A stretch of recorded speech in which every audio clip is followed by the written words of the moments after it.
welcome to our YouTube channel and our first video. I'm Tayla and this is Wyatt, and we're starting our lap of Australia in a couple days. We leave on Monday, so we wanted to start this channel so that we could share our adventures with you guys, help you out with some tips and tricks along the way, and hopefully learn some from you as well. We thought we'd start our first video off with a little get to know us and get to know the car. Yeah, now we're complete newbies at this, so bear with us while we get used to it, but we'll run you through. So starting off with the car, it's a 2003 Land Cruiser Troop Carrier, 78 series model. It's got about 400,000 Ks on it, so it's getting up there, but for a Land Cruiser that's not too bad.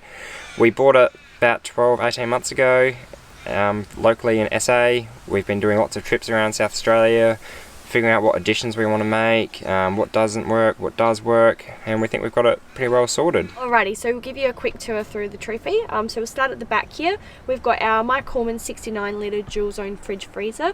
So we don't really use the freezer part much at the moment, but when we're living out of it full time we will be. Over this side we have got our switchboard control panel thing. Wyatt will explain that in a bit more detail.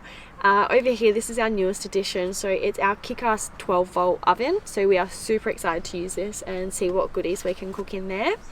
And then we come over to our DIY carpentry. Beautiful.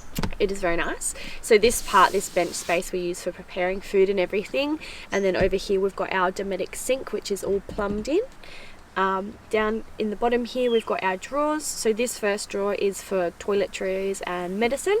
Middle drawer is a bit of an entertainment drawer, so that's got our games, books, dog toys, things like that. And on the end is our cleaning sort of cupboard, so everything for washing up, laundry, all of that just goes in there. Coming down here we have got our clothes cupboard, so we've got half little section each, and we pop our shoes and clothes in there. In the middle, that's pretty much dedicated to the dogs, so half of that is filled with dog food, because like we said, we're taking our 2 border collies with us and they do eat a bit. So we've got dog food in half of that section, and then a bit of snorkeling gear as well. End cupboard's bit of a bit of a chuck it all in. Everything does have a home, but that's just sort of like our fishing gear, our gas bottle, any other cooking things, just things that are super easy to grab. All the plumbing for the sink is underneath there as well, and the plumbing for the water tank. Yeah.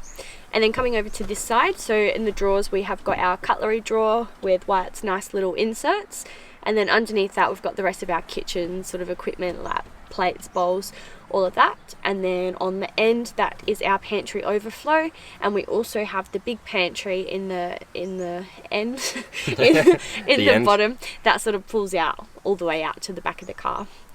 Coming over, we've also got our little couch here, so we've got some wood that comes across here, it goes on this plinth and creates a bit of a bed for the dogs while we're travelling and at night time.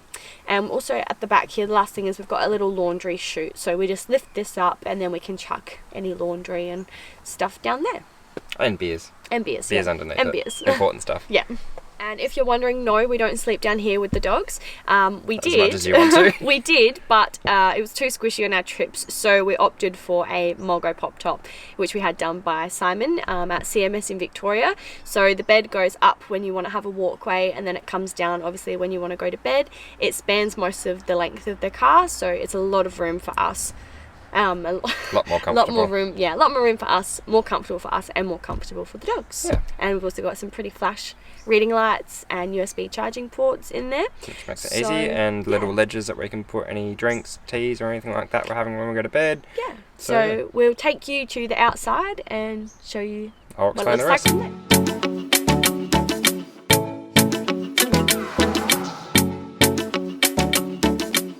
So with the pop top, there's 2 big options out there. The 2 major brands are the South African version of Alucab. That one sits a little bit higher than the Mulgo, which is what we've chosen. It also has internal latches on ours, which means it's a bit more secure. No one can open it and break into your car. It's Australian made, which was a big factor for us as well. So try to support that and support local businesses. But yeah, we just love the structure and the quality of it, and it's about 13,000 I think by the time we got it engineered, which is obviously a big outlay, but it's worth it. So worth it. Yeah, it's just completely changed the dynamic and taken it to a glamping level. So we'll go around with some of the other additions that we've added.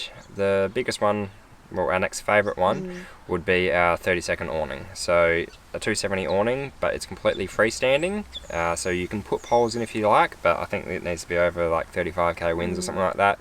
We do put them down sometimes just for added security, because I'm a bit of a worrywart when it comes to that.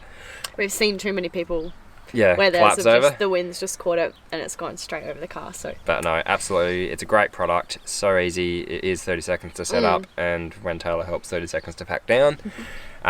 We've recently just got some awning walls to turn it into a bit of an annex as well, so that's good for some more privacy as well, and make it feel a little bit more wet weather out a bit more as well, which will be good seeing as we're going east first.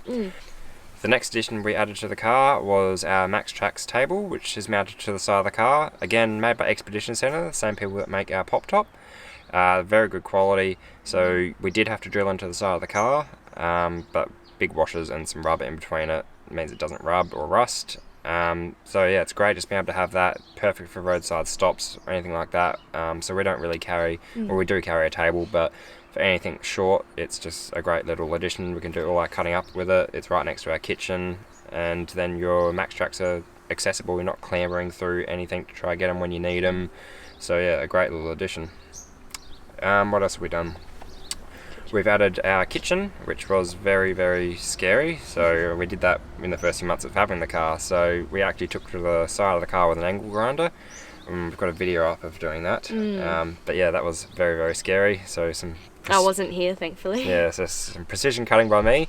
We got I don't know what you call it, like a RV door, so a caravan door that we've Sikaflexed in to that point. So if we move around the back of the car, we've got a rear bar with 2 swing arms on it. We did have 2 spare tyres, but we're diced up whether we wanted 2 or to go with some extra fuel and water. Having the dogs with us, we decided to go with 2 jerry cans and 1 tyre.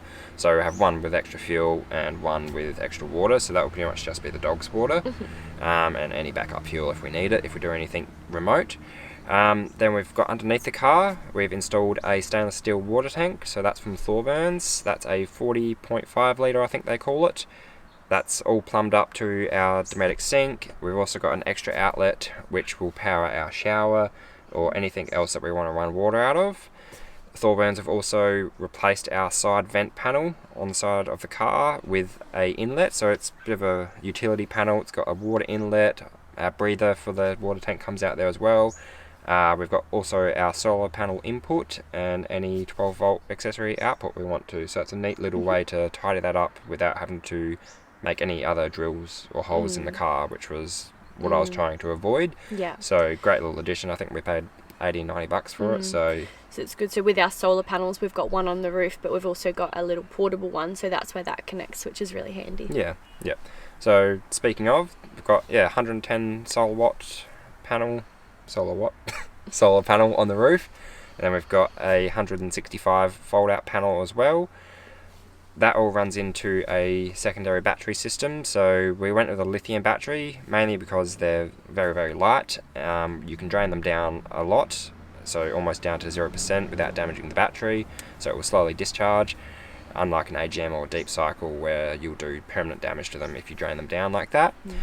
So 150 ampere, which is plenty for us. We've got nowhere near even running that down, and especially with everything on, we don't ever even drop below 13 volts, which is great. So we've got that. We've got a Red Arc BCDC, which will basically alternate between, it will pick itself on the algorithm of whether it charges off the car or takes charge from the solar panel. So it takes the need out of that and does its own little thing. So a great little accessory for that one. We do have an inverter by Victron. It's only a small one, so it's a 375, which is quite small, because you can get them up to about 2,000. But for what we need it, the main thing we want it for is charging laptops and stuff like that. It will do my Makita batteries from Power Tools, which is good.